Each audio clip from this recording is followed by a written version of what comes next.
베드로전서 5장 8절입니다.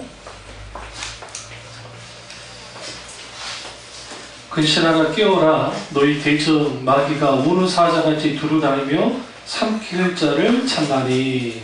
아멘. 말씀 제목은 근신하여 깨어있는 한 해입니다. 근신하여 깨어있는 한 해입니다. 대망이 2019년이 됐습니다.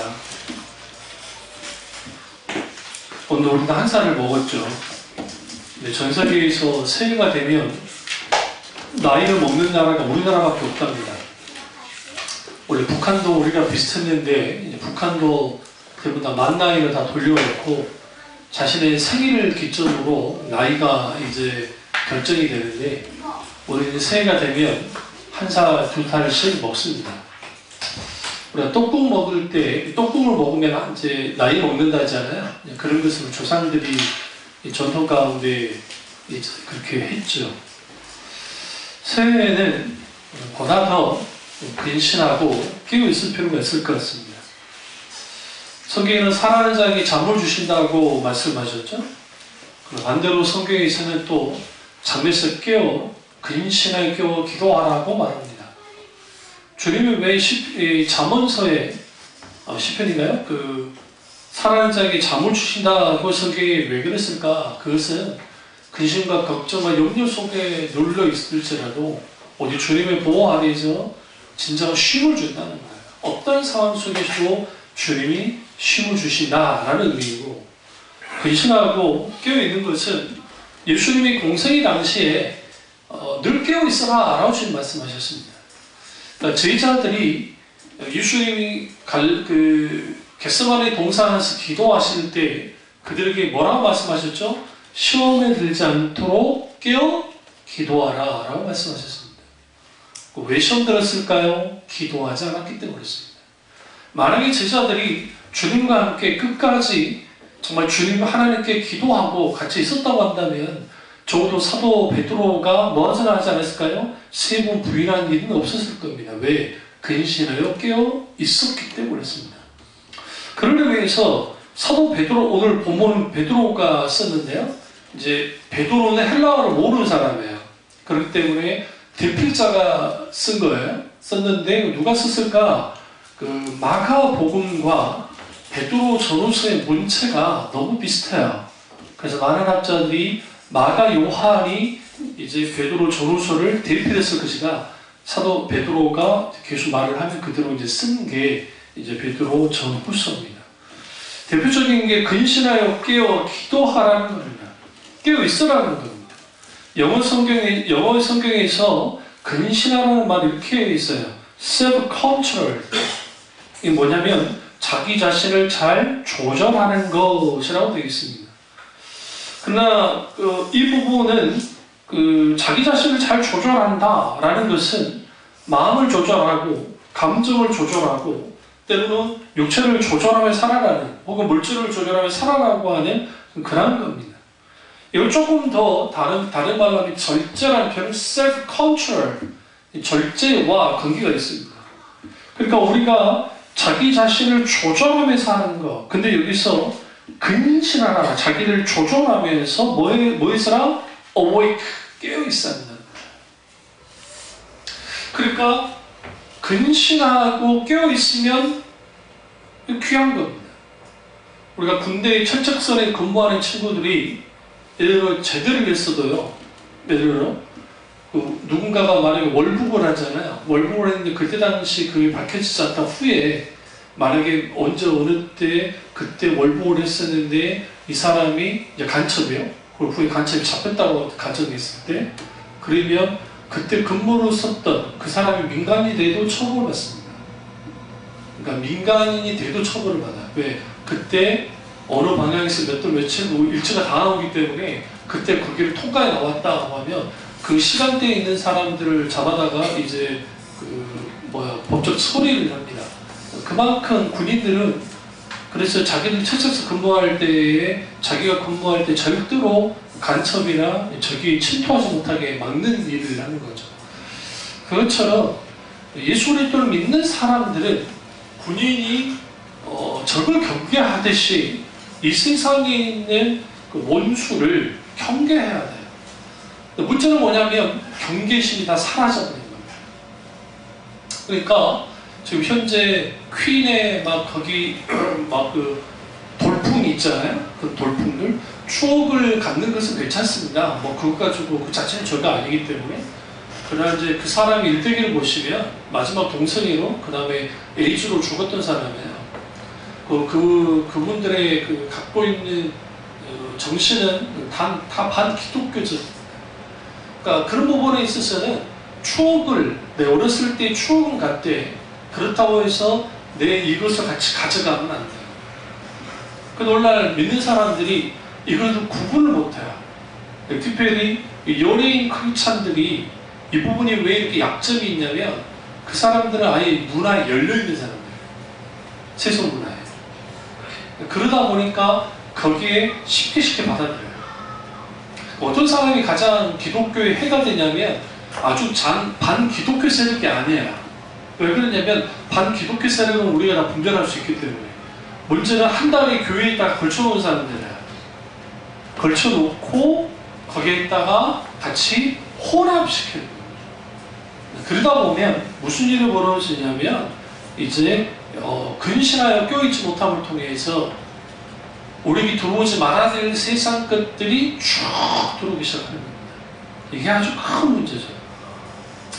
그래서 킹제임스 버전에서는 근신하라라는 뜻을 이제 이렇게 해요.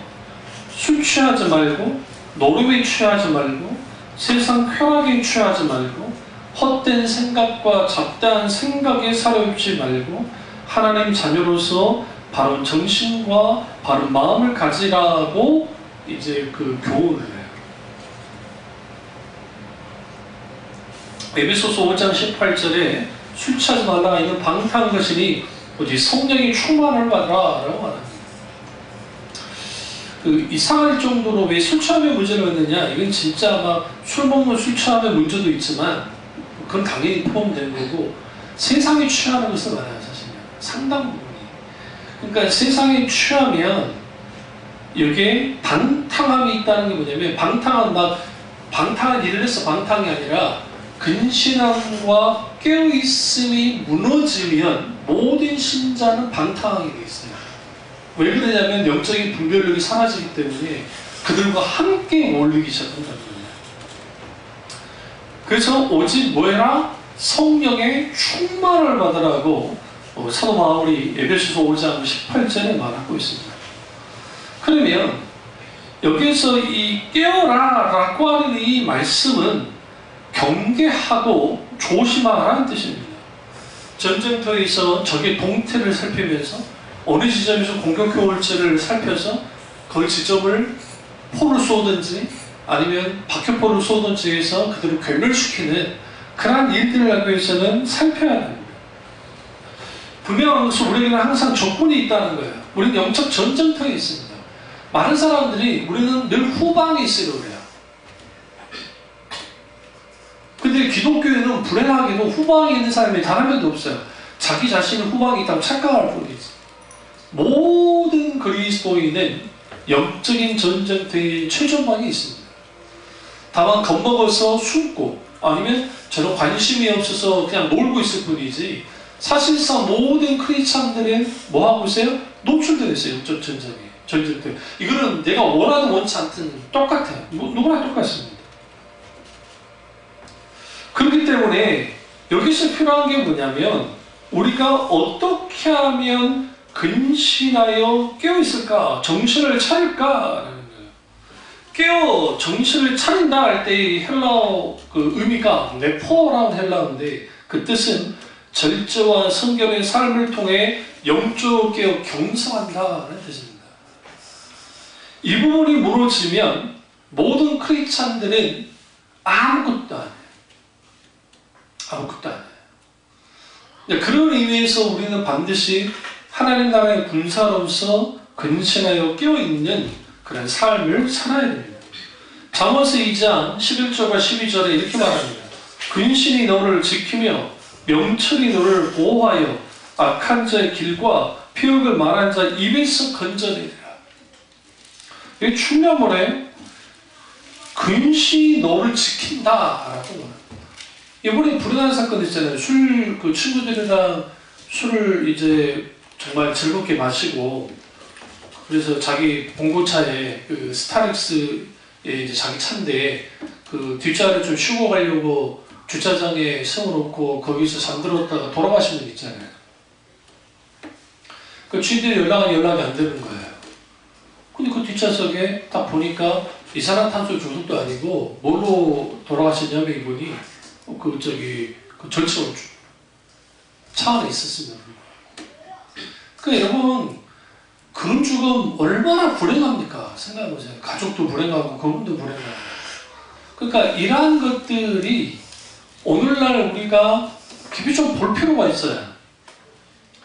그러니까 이것뿐만 아니라 그 세상 문화와 세상 어떤 그 즐거움에 빠져서 어떤 근신하고 껴있는 삶을 살지 않는 크리스찬들이 생각보다 많습니다. 특별히 연예인 크리스찬들 중에 자기는 교회를 다니고 엄마도 권사님이시고 한데 막 클럽 다니는 그 친구 있잖아요. 나랑 동갑인 친구. 응? 그 사람이 크리스찬인가? 종교인이에요. 크리스찬이 아니에요. 왜냐하면 크리스찬은 그럴 수 없어요. 크리스찬은. 그 사람은 종교로서 기독교를 다니는 거예요. 교회를 다니는 것뿐이에요. 그런 의미에서 이런 사람들에게는 근신하여 깨어 기도한다, 근신하는 삶을 산다는 것이 뭔지조차도 알지 못합니다. 세상의 기준에는 문제가 몇 개 없을지 모르지만 하나님 나라의 관점에서는 아주 심각한 거예요.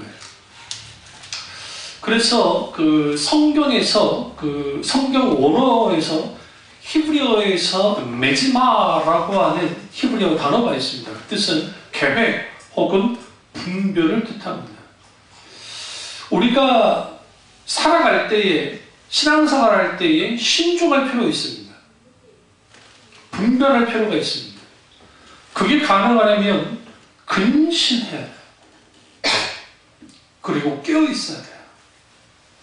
이 두 가지가 되지 않으면 무슨 일이 벌어지냐면 우리의 신앙은 다 무너집니다. 오늘날 나의 기도가 무너졌다는 것은 내 삶을 원수에게 다 내놓은 거예요. 그러니까 이 나라 이민족이 지금 불행한 이유는 뭐냐면 과거에 구국기도원이라는 게 넘쳐났을 때 그 은사주의가 문제이긴 했지만 그에도 불구하고 나라와 민족을 위해서 기도했던 분들이 생각보다 많았습니다. 그것을 김영삼 대통령이 되고 난 다음에 지금의 북한산을 기도하는 분들을 입산하지 못하도록 막았습니다. 국립공원법으로 해가지고 올라가면 벌금 물도록 만들었고, 그래서 벌금을 무니까 또 저녁에는 산에 입산을 못하게 막았기 때문에 이제 북한산에서 기도했던 산기도가 불가능하게 됐습니다. 그 이후로부터 산기도하는 사람들이 급격하게 줄기 시작합니다.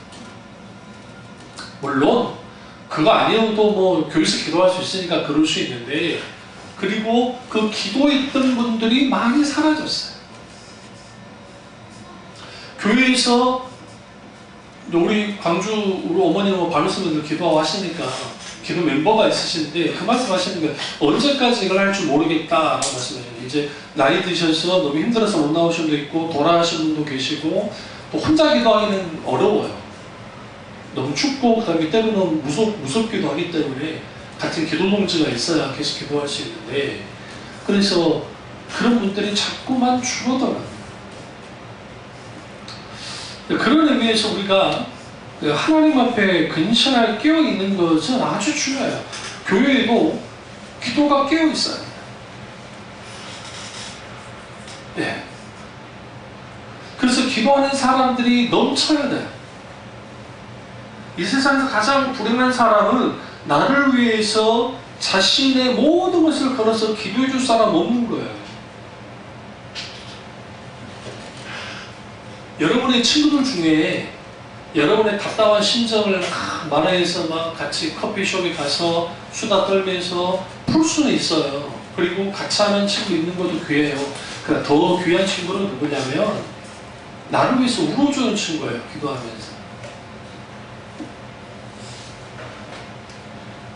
그런 친구들이, 믿음의 친구들이 있으면 그 사람도 복 받는 목사님들도요, 목사님들이 친하긴 하지만 그러나 같이 기도를 공유하고 기도해주는 목사님들 꽤 많지 않아요.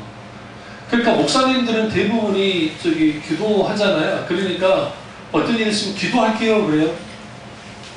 가짜라는 걸 내가 알아요. 왜? 그냥 하는 말이에요.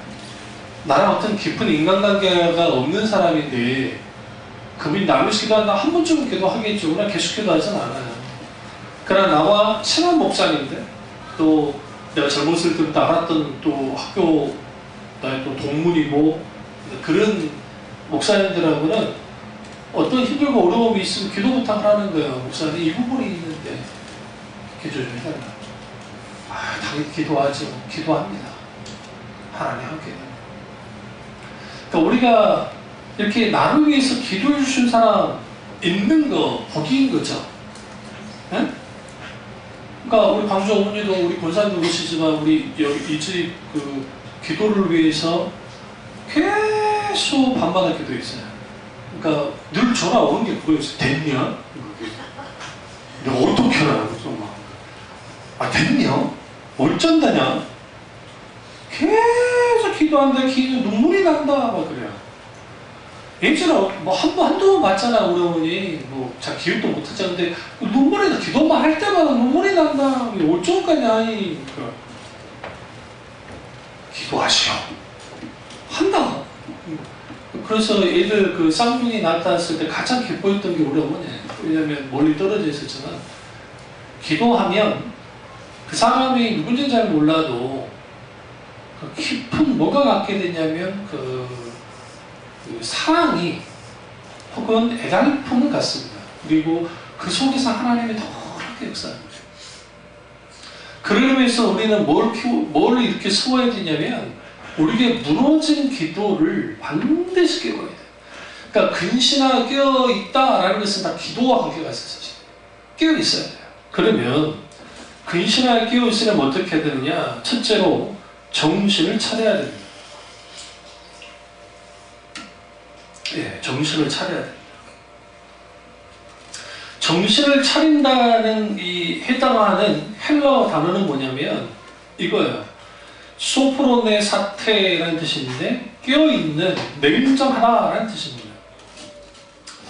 영어 성경으로 굳이 말하면 맑은 정신, 건전하고 온전한 정신, 사리 분별할 수 있는 그런 정신을 뜻합니다. 원래 많은 사람들이 정신을 잃어버려요. 정신없이 살아갈 때가 많아요. 근데 성경에는 우리에게 뭘 가르치냐면 반드시 정신을 차려야 된다는 거예요. 왜 정신을 차려야 되느냐? 사탄은 우리의 정신을 흔듭니다. 여러 상황과 환경을 통해서. 그러다 보면 우리의 마음이 한쪽으로 쏠릴 때가 있어요. 그쪽으로 쏠려버리면 우리도 모르게 하나님 아닌 다른 것을 막 추구하며 살아가요. 그래서 신앙생활에서 가장 중요한 게 정신을 바짝 차리는 거예요. 왜요? 이단들 많잖아요. 이단들이 아니더라도 여러분의 주위에 있는 크리스찬들과 이야기를 한번 공유를 한번 해보세요. 신앙적 이야기를 해보세요. 하다 보면 신앙관이 정말 틀리다는 것을 느낄 때가 있을 거예요. 적어도 완송 목사 밑에서 신앙생활을 했으면 적어도. 그럼 왜 그러냐면 많은 경우에 인격체신 하나님과의 친밀한 교제와 어떤 그 속에 있는 그 은혜 가운데 신앙생활을 하는 게 아니라 많은 교회 활동을 통해서 하는 경우가 많아요. 그러니까 교세가 어느 정도 있으면 활동을 통해서 뭔가를 하다 보니까 이 사람들이 뭘 놓쳐버리냐면 신앙생활은 마치 교회에서만 한다는 거라 착각을 하는 거예요. 그 담임 목사는 그렇게 가르치진 않겠죠. 그러다 보니까 삶이 일종의 무법지대가 되는 거예요. 신앙의 무법지대가 되는 거예요. 삶 속에 신앙이 강력한 영향을 끼치는 거예요. 여러분의 직장에, 여러분의 삶의 터전에, 여러분의 가정에 강력한 영향을 끼치는 게 당연한 거예요. 그게. 왜? 우리에게는 하나님이 나의 유일한 이유이자 유일한 목적 되신 분이기 때문에 그 하나님을 믿는 사람은 삶까지 영향을 끼치게 되어 있다고요. 그런데 재밌게도 그들에게 영향을 끼치는 것은 어떤 프로그램과 그 다음에 조직과 그리고 활동을 통해서 그들이 그런 것을 해요. 그런데 그들이 사는 모습을 보면 어떤 것을 결정하고 결단하고 계획하는 것을 보면 세상 사람과 똑같이 결정하고 똑같이 그 일을 수행하는 것을 봐요. 그럼 왜 그렇게 되느냐? 이게 지금 정신을 똑바로 차리지 않은 거예요. 왜 정신을 똑바로 차리지 않느냐? 우리의 마음을 사탄이 흐트러 놓기도 하고 때로는 이렇게 저렇게 우리를 어떻게 만드냐면 분별이 없도록 만들어요. 그러니까 영적인 분별력이 생기지 않으니까 신자는 반드시 뭐 하게 되어 있냐면 딱 길을 잃어버려요. 양의 특징이 뭐냐면 양은 시력이 굉장히 안 좋아요. 근데 그 대신 귀가 굉장히 발달됐어요. 근데 앞선 양이 앞에 딱 가잖아요. 그러면 양이 따라갈 거잖아요. 막 양들이 따라가죠. 막 따라가는데 거기에서 뭐냐? 앞선 양이 길을 딱 잘못 가잖아요. 그것도 똑같이 가요. 그래서 절벽에 떨어지잖아요. 강아지나 개들 같으면 절대로 그러지도 않아요. 염소도 그러지도 않아요. 절대로. 그런데 똑같이 떨어져요. 그러니까 아주 겁이 많으면서도 그 왜 그러느냐? 양이 병들면 시각적으로 아주 이제 좋지 못하니까 병이 들면 듣는 것도 문제가 생겨요. 그러니까 방향 감각을 잃어버려요. 왜 하나님이 크리스찬들을 신자를 양이라고 비유했을까요? 마치 양 같기 때문에. 그래서 양에게는 뭐가 필요하냐? 목자가 필요하고 목자 위에 목자장이신 예수 그리스도가 계시는 겁니다. 그리고 거기에서 우리는 뭐 해야 되냐면 내 정신을 잃지 않아요. 어떤 사람은 내가 화려한 성공을 하면 나도 모르게 정신을 잃게 돼요. 이번에 손지섭 씨가 뭐 저 그 방송 보지 않았지만 멋진 말을 했더라고요. 그 친구가 크리스찬이 아닌 것 같은데 그 친구가 내가 좋은 배우보다는 좋은 사람 되겠습니다 라고 뭐 체험상 탔을 때 그랬다더라고요. 그 사람의 인성을 볼 수 있어요. 참 받아가지고 하나님께 영광 드립니다 할 수는 있죠. 응? 그럴 수는 있어요. 그거 귀하다고 생각합니다. 그럼에도 불구하고 우리가 한 크리스찬으로서 예수 믿는 사람들 이 세상의 조류 속에서 나를 이렇게 흔들고 저렇게 흔드는 것부터 내가 정신을 바짝 차리고 뭐 할 수 있어야 해요? 이제는 정신을 잃지 않고 예수 그리스도께 집중해야 돼요. 그래야 뭐 할 수 있느냐? 그것이 근신하게 깨우칠 수 있는 길이 됩니다. 둘째로 매사에 근신해야 됩니다. 어쩌다 한 번씩 근신한다는 거로 되는 건 아니에요. 전신을 바짝 차리고 자기 절제를 하면서 우리도 반드시 뭐 해야 되느냐? 깨어있어야 됩니다. 그런데 성경에서는 쉬운 성경에서는 어떻게 표현했냐면 정신을 차리고 깨어있으십시오.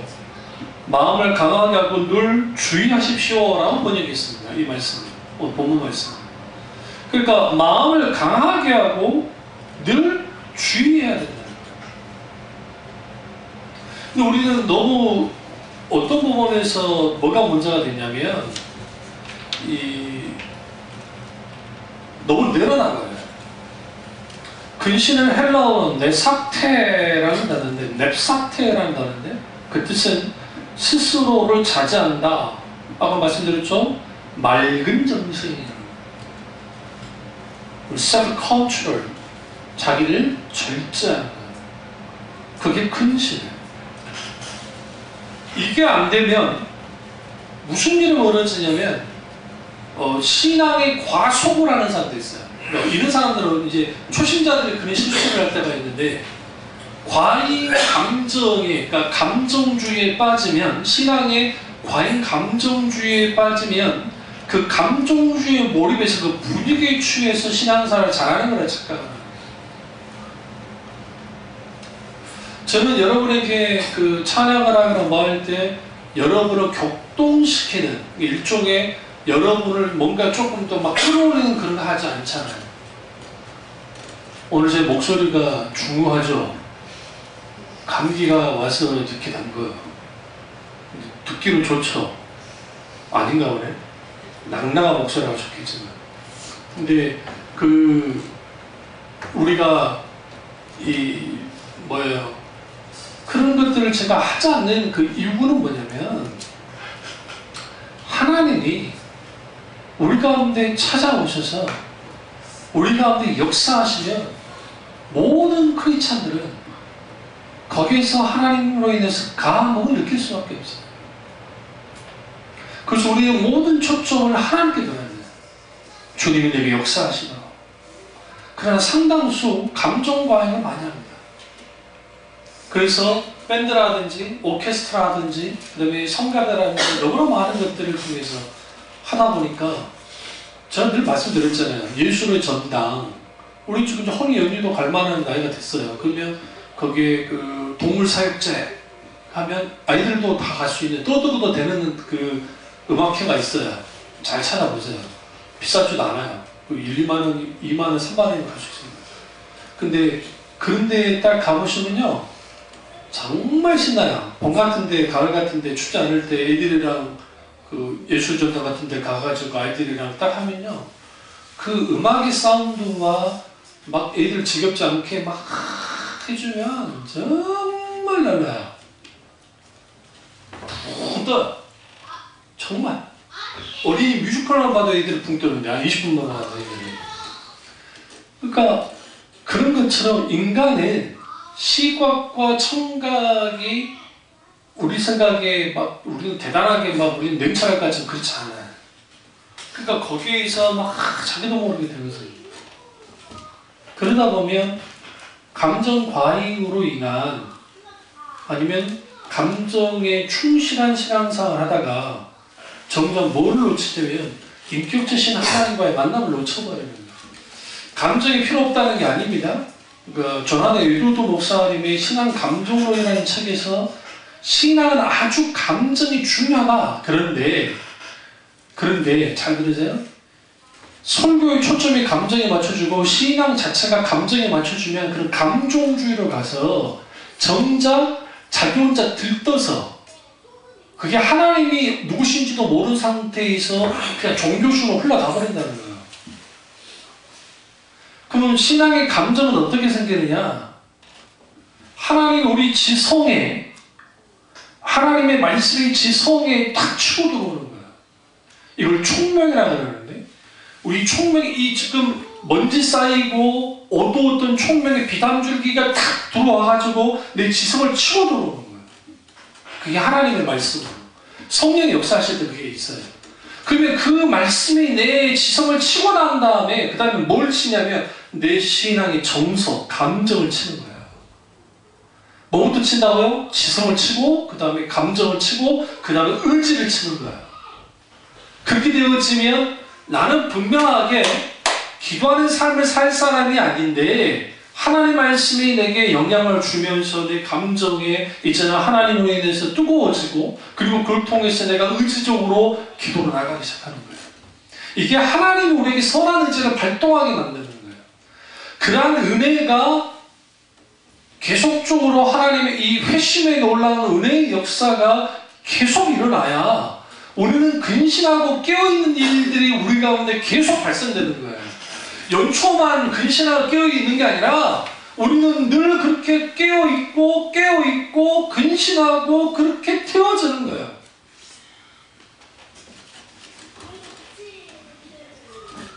그게 아니면 우리는 늘 맑은 정신을 가져야 되고 정신이 혼미해지면 안 돼요.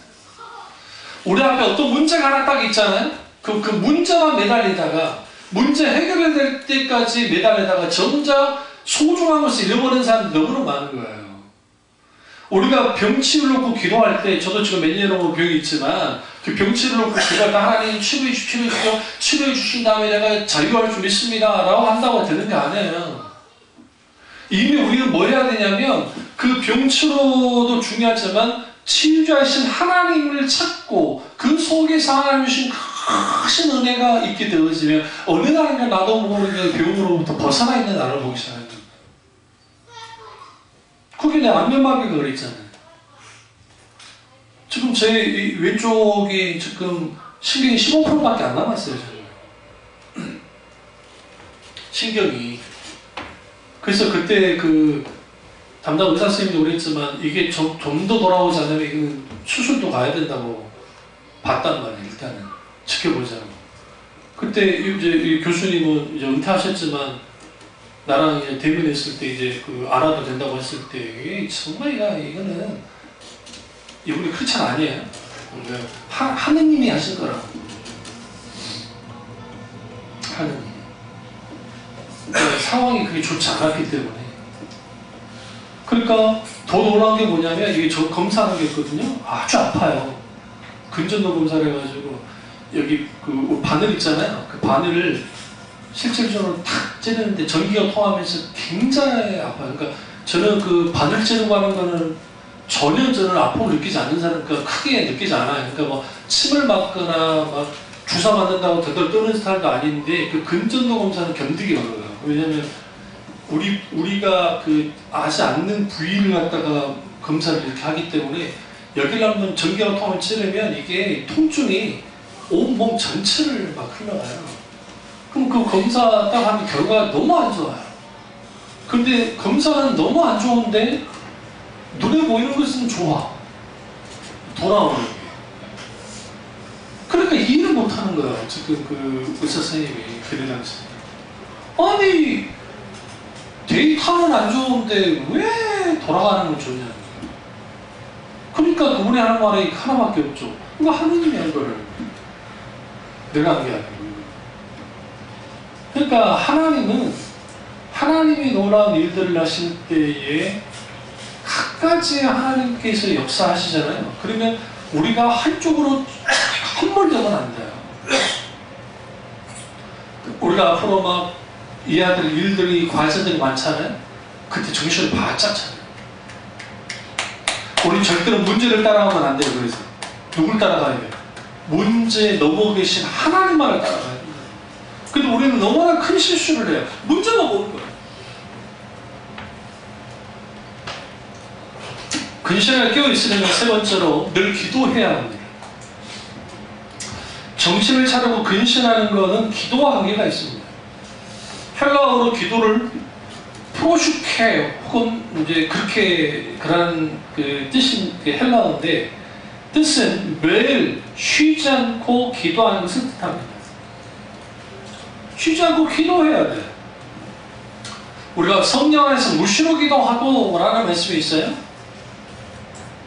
우리가 기도를 제대로만 하면 정신을 차리고 self control, 자기를 절제할 수 있게 됩니다. 오늘날의 신앙사람에서 적신호가 오는 사람들이 많은데 뭐냐면 편하고 재미있는 세상살이를 하다 보니까 뭘 잃어버렸어요? 기도를 잃어버린 거야. 과거에는 워낙 다들 못 사니까 기도라도 해야 살았다고요, 사실은. 그러니까 늘 와서 기도하는 게 일상적인 것이었어요. 그런데 오늘날에는 과거에 비해서 많이 잘 살아졌어요, 우리나라가. 잘 살아지니까 이제는 더 이상 기도하는 것을 그렇게 하지 않아요. 그러니까 어떤 착각에서 온 거냐면 기도를 내가 기도할 필요가 있을 때 뭔가 기도응답을 내가 원하는 소원이 있을 때만 기도하는 거라 착각하니까 그건 전혀 상관없어요. 기도는 하나님과 대화를 위해서 친밀한 교제를 위해서 필요한 거예요. 그래서 우리 뭐 해야 돼요? 기도해야 돼요. 골로새서 4장 2절에 기도에 항상 힘쓰고 기도에 감사함으로 깨어있으라. 뭐라고요? 기도에 항상 힘써야 돼요.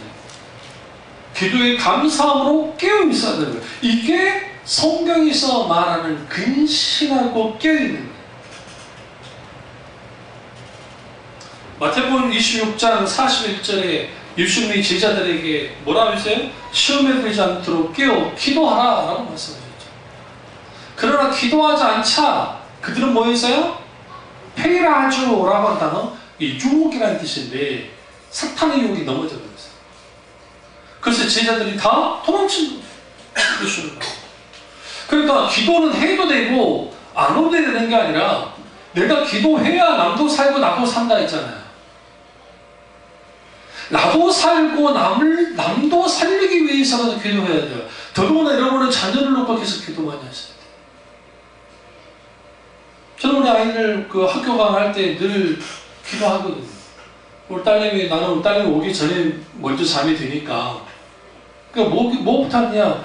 하나님께서 들어오는 그 밤늦게 들어올 때 하나님이 함께 해달라고 기도하죠. 그게 사소한 것처럼 보여도 하나님 앞에 이런 사소한 기도라도 계속적으로 기도해야 합니다. 그런 기도가 쌓이다 보면 그 기도 속에서 뭘 이제 경험하게 되어지냐면 하나님과 계속 깨어서 기도하고 기도함 속에서 거기에 하나님의 우중과 뜻이 하나님의 마음이 부어질 때가 있어요. 그게 나를 어떻게 만드냐? 아주 하나님 앞에 감격하게 만드는 거예요. 때로는 감동하는 거예요. 그러니까 우리 자녀들을 놓고 기도할 때도 마찬가지예요. 하나님 안 싸우게 해주시고 보호하시고 인도해 주시고 그것도 중요하지만 하나님이 저들과 함께 해달라고. 유혹이 얼마나 많습니까? 여러분 생각해보세요. 스마트폰 딱 열면 이상한 여자아이들이 나와가지고 하는 것들이 얼마나 많습니까? 여러분 그러잖아요. 얼마나 그랬으면 포르노 잡지 프레이보이인가 뭔가 그 미국에 있는 그 회장이 더 이상 벗는 거 게재하지 않겠다 그랬잖아요. 그 대신 살짝 볼랑말랑하겠다 했다. 왜 그러냐? 인터넷에, 그러니까 오늘날의 그 인터넷이 된 스마트폰에 이제는 이게 너무 자연스럽게 돼가지고 이 사람들의 매출이 뚝 떨어져 버렸어요. 그래서 뭐를 닦느냐 마느냐. 그래서 발매수도 줄이고 이제는 뭐에 집중하겠다? 그쪽 온라인 쪽에 하되 너무 그렇게 선정적이지 않고 뭐 하겠다 하면서 막 그건 어차피 성을 상품화해서 파는 사람들이니까 거기다가 심지어는 스토리까지 여기 있다는 식으로 막 했단 말이에요. 그러니까 왜 그러느냐? 오늘날 세상이 그렇게 악해져서 그래요. 우리 80년도 중후반 때 벗는 영화 얼마나 많았어요? 한국 영화 중에. 군사정권 때. 일부러 그런 거지만, 군사정권이. 안 그래요? 미성년자 발라블루가. 별 영화가 다 있었어요. 오늘날에 그런 영화 만들면 보지도 않아요. 시시해서. 왜 그렇게 돼버렸어요? 그만큼 이 세상이 타락한 거예요. 그만큼 엄청날 정도로. 그럼 우리 아이들이나 여러분, 우리 교회 학교 아이들이든 누구든 그 아이들을 어떻게 지킬 거예요? 일일이 쫓아다니면서 너 이거 하면 안 돼, 저거 하면 안 돼, 그럴 거예요? 포르노그래피 같은 경우에는 여러분 남자들만 중독된 줄 아세요? 여자들 중독된 생각보다 많아요. 그러니까 이런 사회과학적으로 심리학적으로 쭉 조사해보면 그 중독 딱 되면 거기에 잘못된 어떤 성관념이라든지 기타 그런 것들이 슉슉 들어가요. 그로부터 이길 수 있는 길은 뭐예요? 철저하게 우리가 뭐 할 필요가 있어요? 말씀으로, 그리고 무장하고 기도로 깨어 있어야 돼요. 여러분 아이들이 옷을 입고 나오는 거 그게 여러분 그냥 입고 나왔다 생각하세요? 아니 이건 고도의 성상품화 속에 있는 거예요. 왜 머스마들이 하고 나옵니까? 우리 뭐밖에 안 보여요? 배밖에 안 보이는데 그놈들은 복근이 보이잖아요. 안 그래요? 그러면 40대 아줌마들이 그렇게 좋아요. 응? 40대 아줌마들. 응? 웃는 자 회개할지라. 왜 그러냐면 그뿐 아니라 10대 아이들은 뻑 가버립니다. 그럼 왜 그런 일들을 하느냐? 돈이 되니까 그래요. 돈이 되니까. 이 세상은 돈이 되면 못할 일이 없어요. 자기에게 이익이 된다고 한다면. 그런 세상에 살면서 깨어서 기도하지 않으면 무슨 일이 벌어져요? 이 모든 것들로부터 우리는 넘어질 수밖에 없어요. 잘못된 영향을 받아요. 그래서 내가 살기 위해서라도 기도해야 되고 남을 살게 하기 위해서라도 우리는 뭐 해야 되느냐? 기도해야 돼요. 특별히 중보기도를 많이 해야 돼요. 네 번째로 근신하게 근신하게 깨어 있는 삶을 살려면 믿음을 굳게 함으로 마귀를 대적해야 돼요. 마귀를 대적해야 돼요. 구절을 보시면 너희는 믿음을 굳건하게 하여 그를 대적하라. 사탄을 대적해야 돼요. 사탄의 활동 범위는 거의 한계가 없습니다. 물론 하나님의 장중에 그도 하나님의 통제는 있긴 하지만 사탄은 우리를 공격할 때는 불법적으로 공격하지 않습니다. 놀랍게도 우리의 죄 짓는 그를 합법적으로 공격해 들어와요. 합법적으로. 그러니까 합법적으로 공격해 들어와서 우리 죄를 이용해서 우리를 공격하는 거예요. 그러니까 그렇게 공격하는데 사탄은 그의 별명의 파괴자, 속이는 자, 사탄의 본뜻은 반역한 자는 뜻이에요. 반역하는 자라는 뜻이에요. 하나님께 반역하는 자. 그런데 절대로 허술한 방법으로 공격하지 않고 합리적이고 적절한 방법을 통해서 공격을 해요. 지금 우리나라 국가에서 술 광고를 통제하겠다고 하는 이유가 뭐냐면 급격하게 술 소비가 늘는 거예요. 지금 담배 같은 경우에는 40대 남자분들이 담배를 많이 끊었어요. 우리나라. 근데 10대 청소년들은 20대 초반에 남자 여자 할 것 없이 흡연율이 막 늘고 있다. 그리고 술은 말할 것도 없어요. 그럼 왜 그렇게 되느냐? 예능에서 그렇게 만드는 데서요. 마치 맥주는 그냥 마시는 것은 일종의 뭐같이는 만들어놨어요? 음료수 마시듯이 그 시대 트렌드에 맞는 것처럼 그렇게 치장을 했다는 거예요. 그러다 보니까 교회 안에도 상당수 교회가 이 부분에서 관대하게 됐어요. 아니 관대하지 않으면 안 되는 처지까지 밀려났어요. 이게 제가 전도사 시절에도 있었던 일들이니까 목사님 눈을 피해서 몰래 맥주 상자 있죠? 맥주 상자 갖고 와가지고 자기들끼리 몰래 마셨어요. 그때는 그래도 몰래 가서 마셨다고요. 응? 그러니까 그런 것들이 쉽게 그러면 술 먹으면 지옥 가느냐? 그렇지는 않아요. 그것도 반대로 술 안 먹고 담배 안 피고 하면 신앙생활 잘하는 거냐? 아니에요. 그거보다는 성경에 우리가 잘 들으세요? 이게 돈이든 쇼핑이든 뭐 그게 바둑이든 그게 뭐 담배든 어떤 것이든 간에 내게 인이 박혀가지고 나를 끌고 나간 거죠. 이게 게임도 마찬가지고 나를 끌고 가잖아요. 이 모든 게 죄예요. 성경에서 얽매이는 죄라고 말씀해요. 얽매여 계신 거. 우리가 얽매여 있는 모든 것이 주님께 죄가 될 수 있어요. 이런 사람들 있죠. 365일을 쉬지 않고 막 돈 버는 사람 있잖아요. 막 대박 난 집에서 예를 들어, 예? 그 사람 죄 지는 거 아니잖아요. 뭐냐면 누구 사기쳐서가 아니라 열심히 일하면서 하는데 이런 사람들은 뭐에 노예가 되어 있냐면 돈에 노예가 되어 있는 거예요. 돈에 이렇게 눌려있기 때문에 이런 상황에서 있게 되면 이게 뭐가 되느냐? 이게 탐심이에요. 그래서 탐심은 곧 우상숭배라는 성경을 말하고 있어요.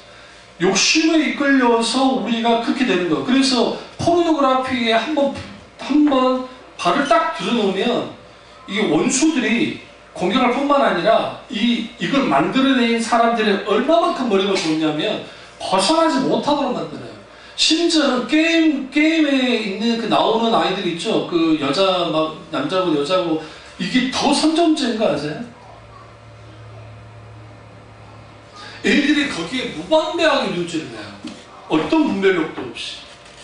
세상 사람들은 그게 죄가 되지 않기 때문에 그래요. 그러나 성경에서 안목의 정욕과 이성의 자랑과 육의 정욕이라는 표현을 썼는데 안목의 정욕, 눈으로 보는 죄가 있단 말이에요.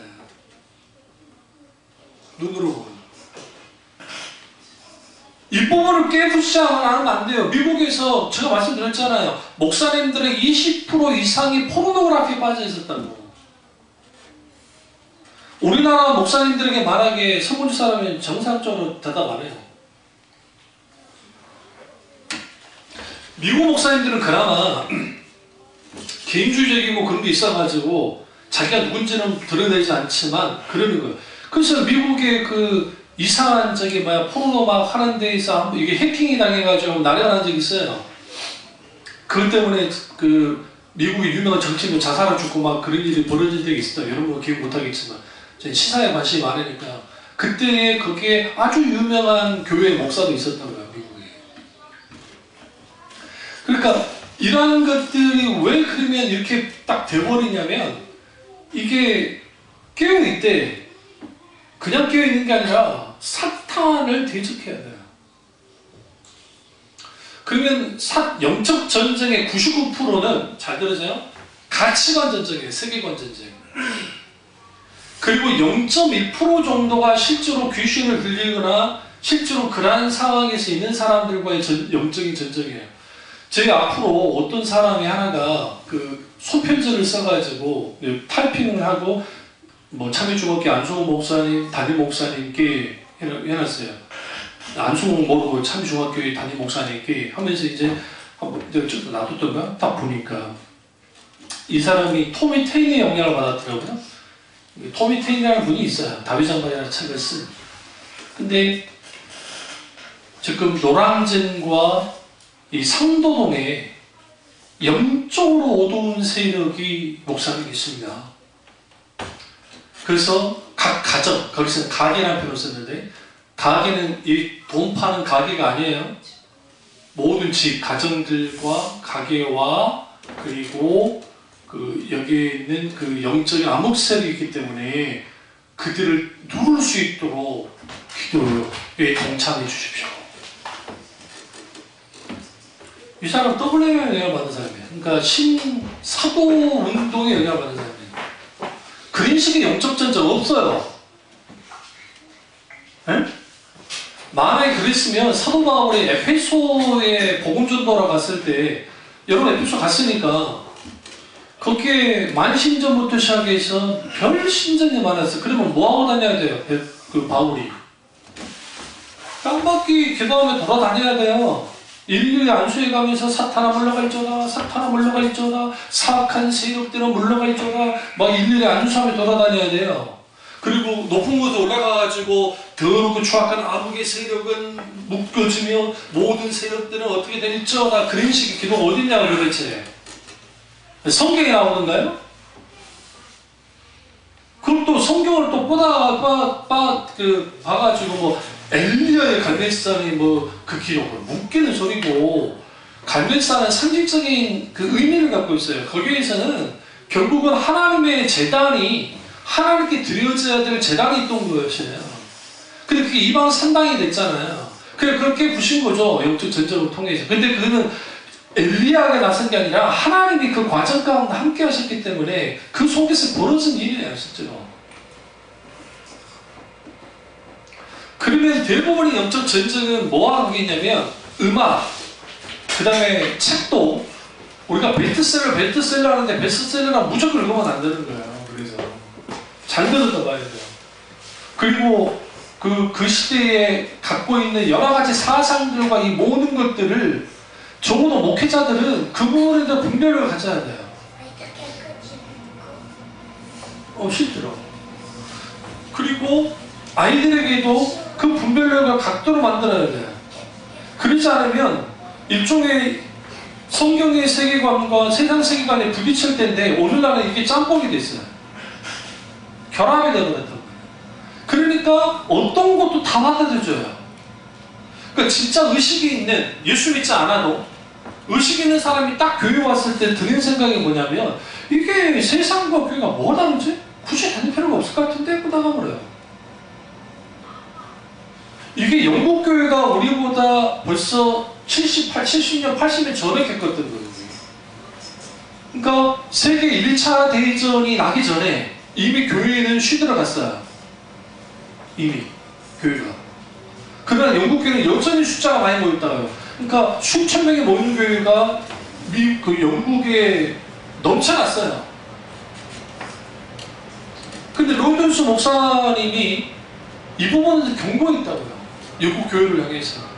우리는 너무나 지금 진리가 쇠퇴하려고 하나님의 십자가 복음이 없는 상태에서 세상 가치관과 세계관이 이긴 교회 안에 침투해 들어왔어요. 왜? 사람들이 좋아한다는 이유 때문에, 사람들이 원한다는 이유 때문에 그려놨더니 어느 날인가 교회가 이제 잠식되기 시작했고 2차 대전이 딱 끝나고 난 다음에 갑자기 사람들이 교회로 또 몰려왔다고요.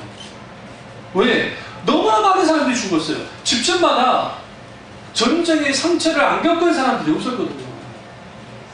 왔는데 교회에서 한 짓이 뭐였냐면, 그 당시 교회가 영국 교회가 한 짓이 뭐였냐면 사람들을 위로한답시고 심리학적이고 상담학적인 걸 가져와서 막 사람들 그렇게 해줬다고요. 그러니까 사람들이 일시적으로는 이제 했는데 이게 세상과 뭐가 다르냐는 거죠 도대체. 딱 55년도 60년도 딱 60년도 딱 되니까 뭐가 됐냐? 썰물 빠져나가듯이 다 빠져나갔어요.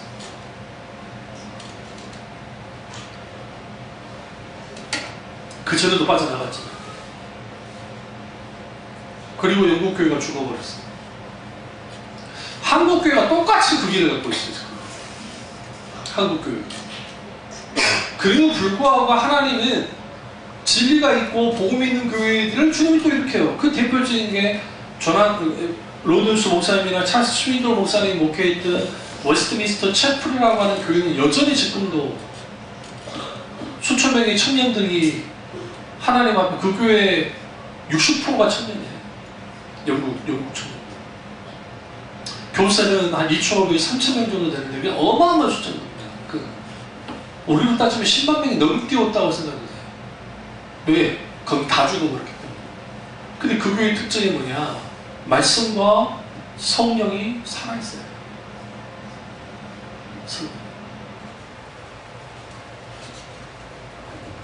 그리고 그 교회에서 하는 일이 뭘까요? 철저하게 이 세대와 영적으로 잘못된 부분에 대해서 분별하고 영적 전쟁을 하는 거예요. 그러니까 여러분이 뉴스를 보실 때 뉴스는 객관적입니까? 절대로 뉴스는 객관적일 수 없어요. 왜? 같은 주제를 가지고도 TV조선이 다르고 JTBC가 달라요. 자기들이 추구하는 것에 따라서 내용이 다 달라져요. 무슨 말 아시죠? 그러니까 분별하면서 보셔야 돼요. 영화를 보시다도 보지 말라는 거 아니에요? 영화를 보시다도 그 안에 있는 세계관을 봐야 돼요. 적어도 읽을 수 있어야 돼요. 이게 건전한 비판의식을 봐야 되고, 드라마를 보더라도 마찬가지예요. 그 드라마 속에 또 건전한 비판의식을 보면서 봐요. 걸러내야 돼요. 그러니까 드라마에서 막 동성애를 그려놓고 막 하잖아요. 그럼 사람들에게 동성애에 대한 반감을 쭉 줄여놔요. 아름답게 그려놓고. 그럴 때다, 이 그림이야. 그리고 또 결혼하지 않고 자기들끼리 뭐 사는 거, 그래서 뭐 일종의 뭐 결혼 무슨 죄 해가지고 그런 걸 드라마에서 대사로 막 내벗는다고요?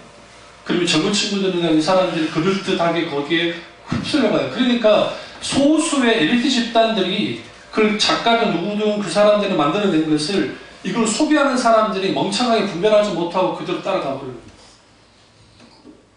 그러면 거기에서 뭐 하느냐? 온수가 원하는 그대로 계속적으로 쌓여나가는 거예요. 그럼 이것을 걷어내는 게 뭐가 걷어내는 거예요? 그게 기도예요.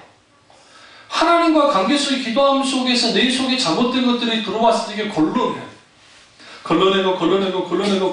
돼요. 그리고 난 다음에 적이 누군지 아군이 누군지를 봐야 된다는 거예요.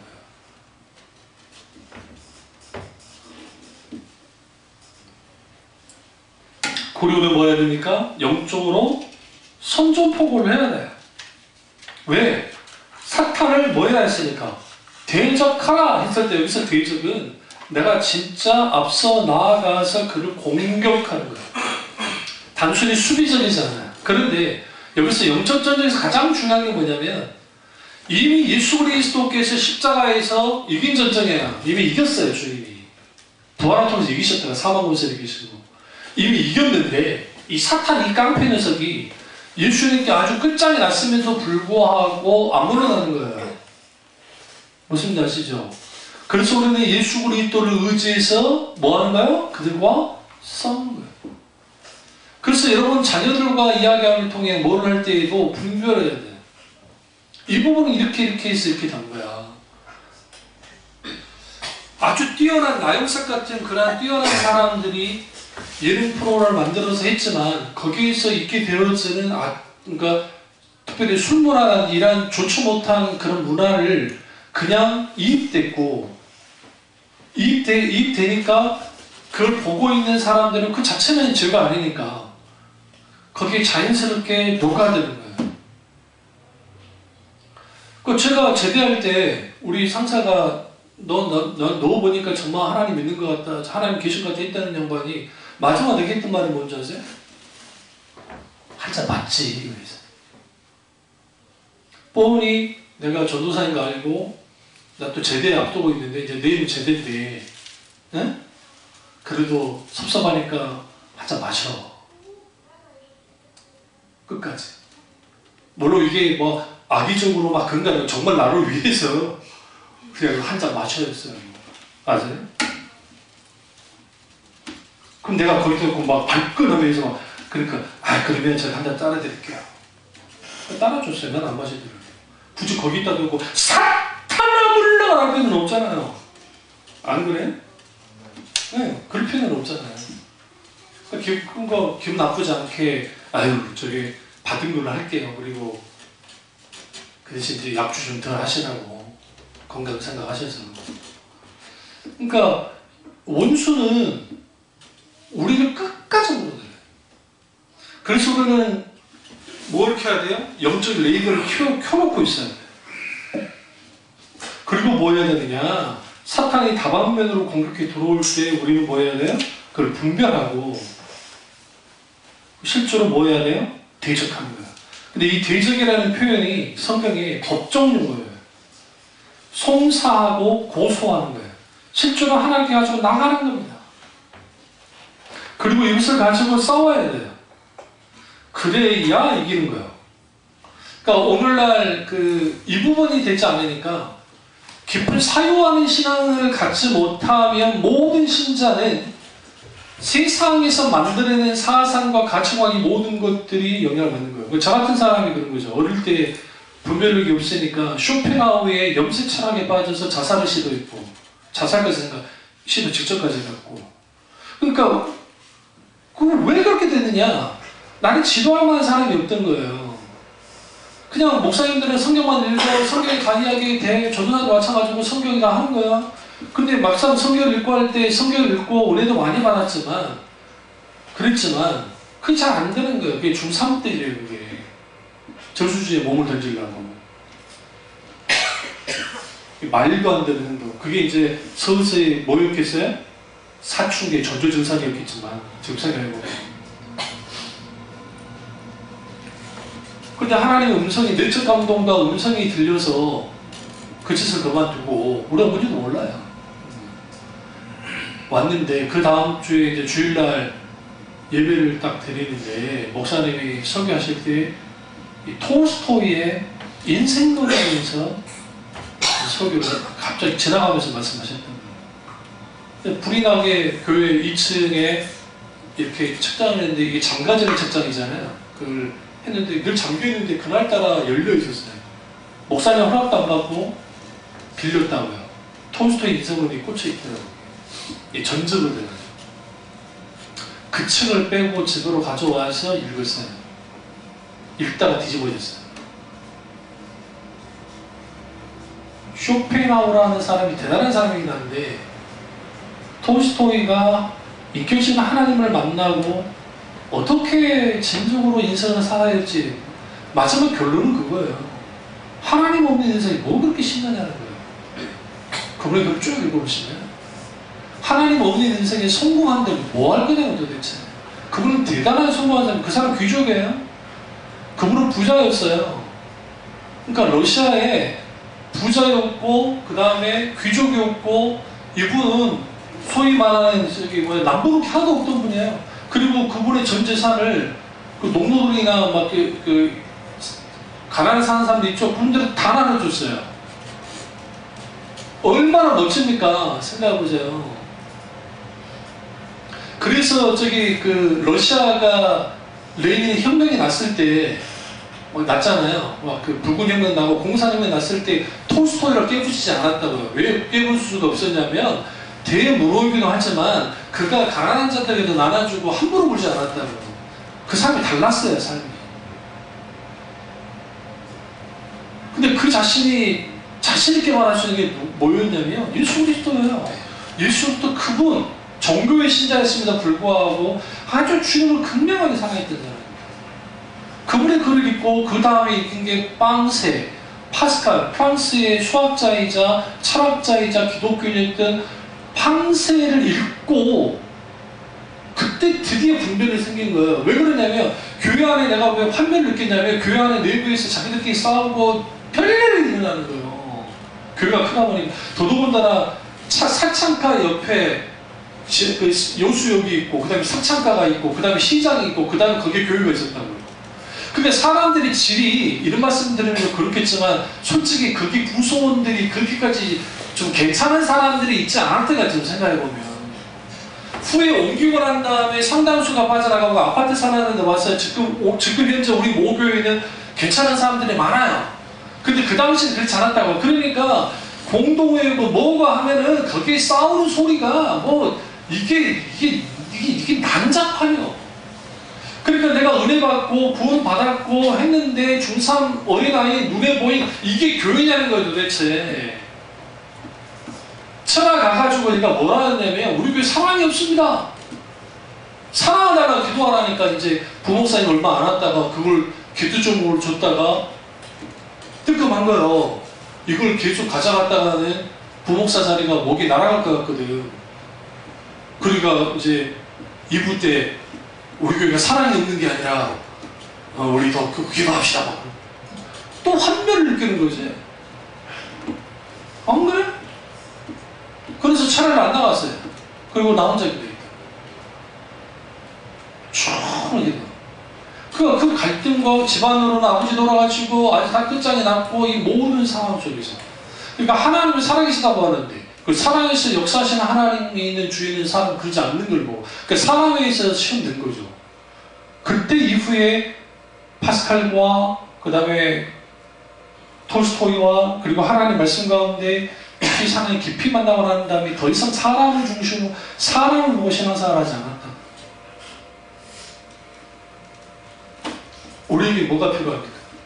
영적 전쟁, 사탄과의 싸움이 필요합니다. 그러려면 부단히 말씀에 깊이 들어가셔야 되고 그 다음에 또 하나 필요한 게 기도예요. 깨어있어야 돼요. 그리고 우리 자녀들을 위해서 충분히 기도하십시오. 자녀들이 잘못되기로 하지 않는다. 이를 통해서 정말 근신하고 깨어있는 한 해를 사는 저 여러분들 되시기를 주님으로 축원합니다. 기도하겠습니다. 기도하실 때 우리 이 말씀이 나의 말씀이죠.